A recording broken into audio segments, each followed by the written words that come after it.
Clean the phone screen.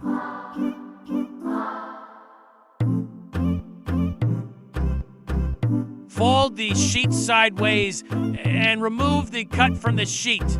Make sure all 3 layers are removed from the sheet.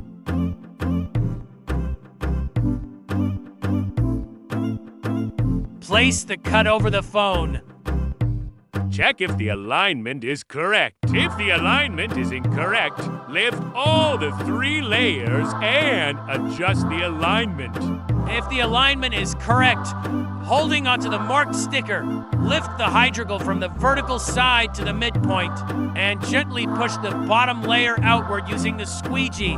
Follow the same procedure on the opposing side.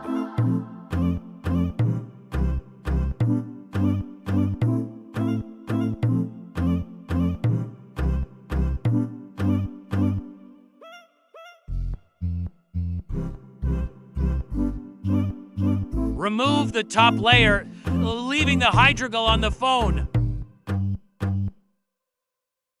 Using the squeegee, push out the bubbles in the corners. The bubbles, lines, and shades will disappear automatically within 24 hours.